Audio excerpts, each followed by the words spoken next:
A ditadura nazista foi uma das mais brutais tiranias conhecidas na história. Quando Adolf Hitler se tornou chanceler da Alemanha, trabalhou para consolidar o poder absoluto do partido nazista, usando, além da propaganda, da violência contra seus adversários. Hitler pregava que a Alemanha precisava de mais territórios e usou dessa ideia para invadir a Renânia, Áustria, Tchecoslováquia e a Polônia. Isso desencadeou a Segunda Guerra Mundial, o maior conflito armado da história humana. Mas o fim do Império Nazista foi tão violento e brutal quanto sua existência. Eu sou Guilherme Lima e hoje te contarei como foram os últimos dias do Império de Adolf Hitler. Se você gosta desse tipo de assunto, se inscreva e deixe seu gostei para que o YouTube entenda que você gosta de meu conteúdo e sempre te recomende meus vídeos. Aqui no canal tem uma série de vídeos sobre o nazismo e a Segunda Guerra que talvez você goste. Este vídeo é baseado em documentos, relatos e 2 livros sobre os últimos dias de Hitler que eu já li e recomendo caso se interesse. Nos primeiros anos de guerra, a Alemanha conseguiu sucessivas vitórias sobre as linhas inimigas e conseguiu ocupar a Dinamarca, Holanda, Bélgica, Noruega, França e a Polônia. Mas o jogo virou com a invasão à União Soviética em 1941, onde Hitler concentrou cerca de 65% de suas tropas e melhores equipamentos. Apoiado por seus aliados húngaros e italianos, a Alemanha conseguiu aniquilar cerca de 1/3 do exército soviético. Aproximadamente 26 milhões de pessoas padeceram, entre militares e civis. Metade do país ficou em ruínas e escombros, e atrocidades foram cometidas contra a população soviética por parte dos alemães, incluindo massacres, estupros, deportações e trabalhos forçados contra judeus e comunistas. Em 1942, a carnificina chegou na cidade de Stalingrado, onde foi travada uma das mais sangrentas batalhas da Segunda Guerra. Na falta de munição e armamento, os soldados se enfrentavam corpo a corpo entre as ruínas das casas, ruas, fábricas e outras edificações. Como um soldado descreveu mais tarde, a distância não era mais medida em metros, mas em corpos. A expectativa de vida de um soldado era de menos de 24 horas. Tropas eram constantemente enviadas para a linha de batalha com ordens diretas de jamais recuar. Hitler dizia que era para lutar até o fim e a última bala deveria ser guardada para cometer suicídio. Stalin deu a ordem de nenhum passo para trás e lutar contra os invasores até a morte se necessário. Com muito esforço, o Exército Vermelho venceu as tropas alemãs. Era o fim do mito da invencibilidade nazista.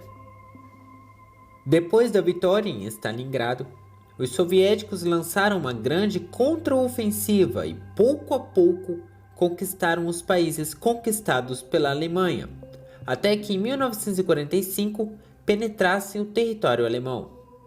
Joseph Stalin ficou obcecado pela ideia de conquistar Berlim antes dos outros aliados, querendo vingança pela destruição causada pelos alemães, obter quaisquer informações sobre pesquisas nucleares e consolidar o poder militar do primeiro Estado comunista da história. Mesmo diante da esmagadora força militar dos adversários, tanto na frente oriental do colossal Exército Vermelho, quanto na ocidental contra ingleses, estadunidenses e demais aliados muito bem armados e preparados, e mesmo depois de ter sido derrotado na África, na França e ter a Itália, sua maior aliada, derrotada, Hitler estava decidido a lutar até a morte. Em 1945, a Alemanha estava em colapso total por causa do enorme esforço de guerra promovido nos 6 anos do conflito. A derrota já era nítida até para os próprios nazistas, que viam, impotentes, os soviéticos marcharem para a capital. Joseph Goebbels passou a convocar todas as forças disponíveis para lutar na linha de batalha. Qualquer um que pudesse segurar uma arma foi convocado em uma verdadeira mobilização popular.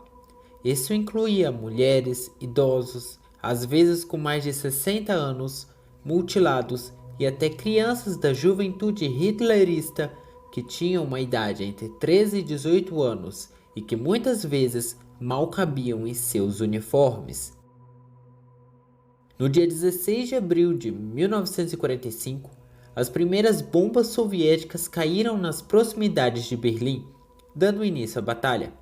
O último capítulo da Segunda Guerra Mundial na Europa e o desfecho absoluto do Império Nazista.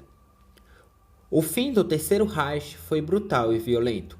A história recente da humanidade desconhece qualquer acontecimento catastrófico comparável ao caso da Alemanha naqueles dias finais de conflito.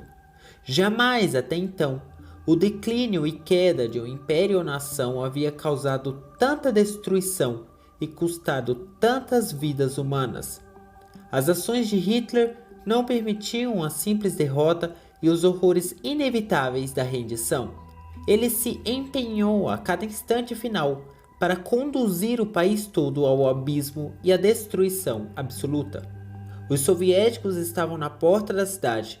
Não havia esperança ou possibilidade de vitória.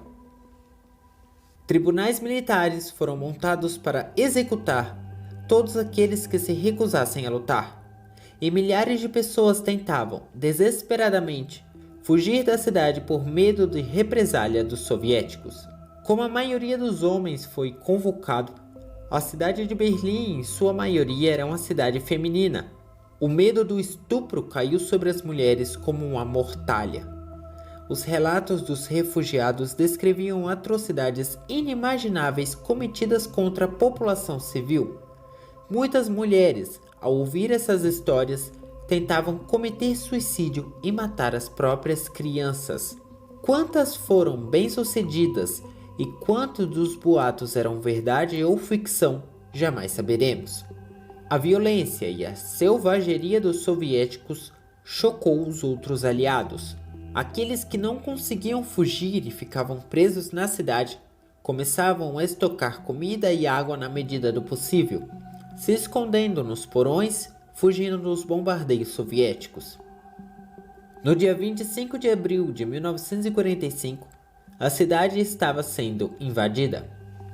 A cada rua, em cada quarteirão e em cada beco ou calçada, alemães e soviéticos se enfrentavam corpo a corpo.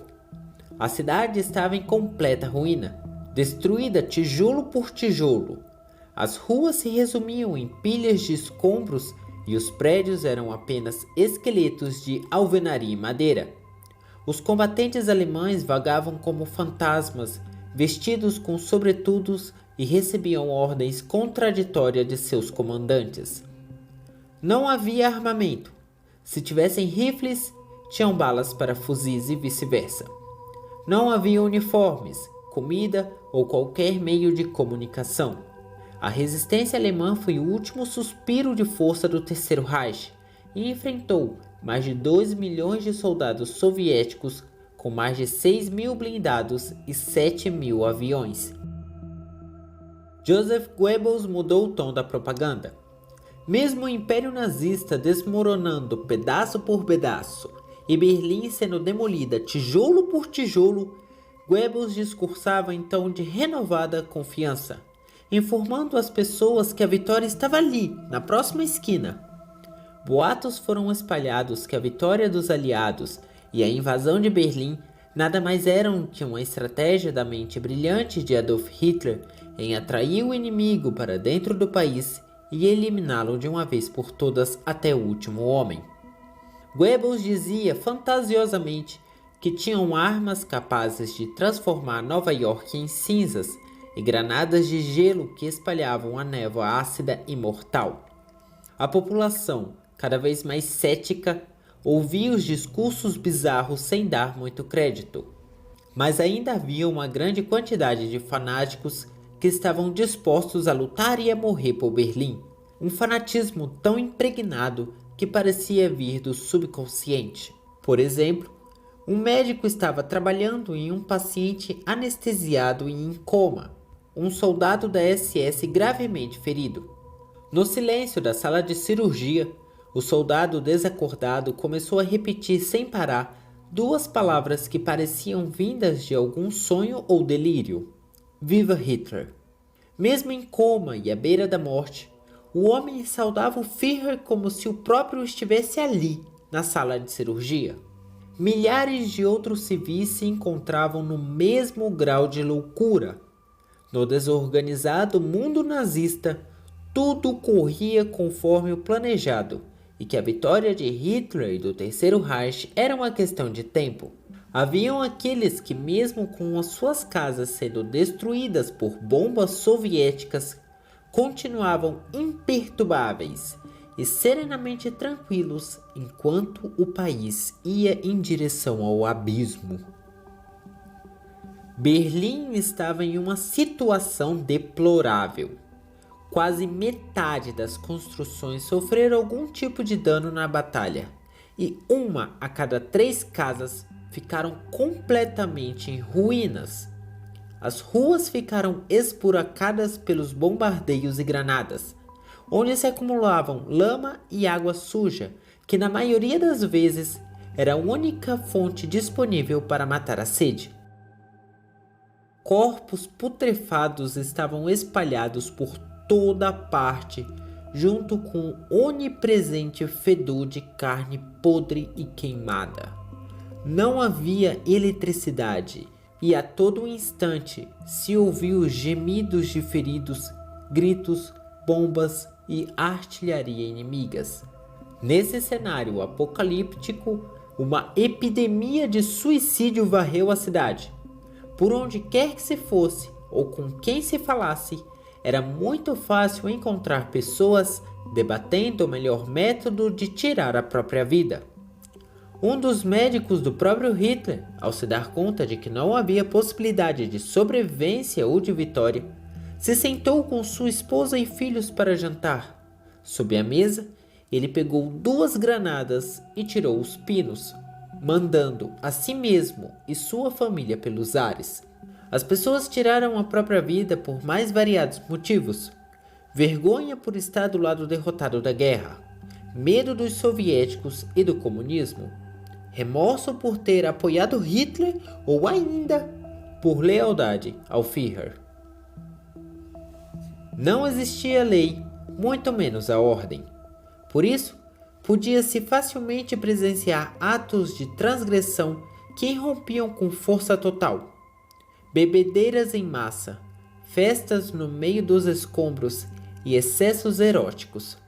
Por toda a volta, pessoas moribundas, gravemente feridas, sujas ou mortas, um fedor insuportável de decomposição e bombas da artilharia soviética caindo por toda parte o tempo todo. Deitados no meio dessa anarquia, encontrava-se soldados fardados e bêbados, atracados com mulheres tão bêbadas quanto eles, em um espetáculo sexual sem pudor algum. As pessoas haviam enlouquecido, comemorando o fim do mundo e aproveitando os últimos momentos de vida, enquanto bombas choviam sobre suas cabeças. A cobiça e a delinquência dominavam o cenário. Donas de casa saíam pelas ruas, mesmo sob fogo inimigo, e invadiam casas parcialmente destruídas e escombros para saquear o que estivesse ali, como se nada tivesse dono. Naqueles dias finais, enquanto seu império era reduzido às cinzas e a população lutava para sobreviver, Adolf Hitler estava em seu bunker, construído há pouco tempo. De uma profundidade de 10 metros, ele comandava um exército há muito esgotado. Moviam divisões que só existiam em sua cabeça e ordenavam batalhas decisivas que jamais seriam travadas. Encarcerado como um animal, fermentou o sentimento que lhe moveu a vida toda: seu ódio contra a humanidade. Passou a culpar seus oficiais de incompetência e por todo o fracasso do país, mesmo tendo sido ele a tomar todas as decisões desde o início. Acusava o povo alemão de ser fraco e indigno de sua liderança, e por isso mereciam padecer sob fogo soviético. No dia 30, Adolf Hitler e sua esposa Eva Braun cometeram suicídio. Mais tarde, naquele mesmo dia, tropas soviéticas chegaram ao parlamento alemão. Por volta das 6 da tarde do dia 30 de abril de 1945, durante os últimos raios de sol, a bandeira vermelha, com a foice e o martelo, foi hasteada sobre o mesmo prédio onde Hitler consolidou seu poder. O império de 1000 anos prometido chegava ao fim. Com a notícia da derrota, o delírio tomou conta de Moscou. Milhões foram às ruas, jogando bonés para o alto, enquanto se abraçavam, entre risos, lágrimas e beijos. A grande guerra contra o fascismo havia terminado, depois de arrastar incontáveis vidas para o abismo. Só em Berlim, 300 mil tombaram do lado soviético e 40 mil do lado alemão, isso sem contar as vítimas civis. Em Moscou, o estrondo de 24 disparos de artilharia compostas por mais de 300 canhões sacudiram o chão, seguidas de um pomposo espetáculo de fogos de artifício. A cidade comemorava a vitória histórica sobre Berlim e pôde ser ouvida a quilômetros de distância, onde, ironicamente, alguns prisioneiros alemães estavam detidos. A chancelaria foi tomada sem resistência significativa e o esconderijo final de Hitler foi descoberto. Horrorizados, encontraram os corpos da família Goebbels e os restos carbonizados no jardim. Mulheres do Exército Vermelho entraram no bunker para se apropriar de alguns acessórios femininos de Eva Braun que estavam em seu guarda-roupa, saindo depois, aos gritos de felicidade, agitando pelo menos uma dúzia de sutiãs. No entanto, o paradeiro de Hitler era desconhecido. Boatos davam conta de que ele havia cometido suicídio, mas nenhum corpo até então foi encontrado. Os momentos finais do líder nazista e seu suicídio são temas para um vídeo futuro. O que mais chama atenção no caso da queda de Hitler é sua singularidade, um fenômeno jamais visto. Os principais impérios conquistadores da história, desde Roma Antiga, o Império Britânico ou a França de Napoleão, mesmo com suas diferenças gritantes entre si, sempre prometeram, em algum momento de sua existência, a paz, a liberdade e o progresso para a humanidade. Até mesmo o sanguinário Stalin, embora jamais tenha convencido alguém, fazia essas promessas para o futuro. Dessa forma, a ganância, o ódio, a ambição e o desejo de escravizar e oprimir outros povos era totalmente amenizada na história. Hitler abriu mão dessas promessas. O que o motivou foi a lei do mais forte dominar o mais fraco. A mesma ideia que conduziu milhões ao genocídio, repressão e destruição. Se você gostou do vídeo, se inscreva no canal e deixe o seu gostei para ver mais conteúdo. Aqui tem uma série de vídeos sobre o nazismo e a Segunda Guerra que talvez você goste. Eu sou Guilherme Lima e obrigado por ter chegado até aqui.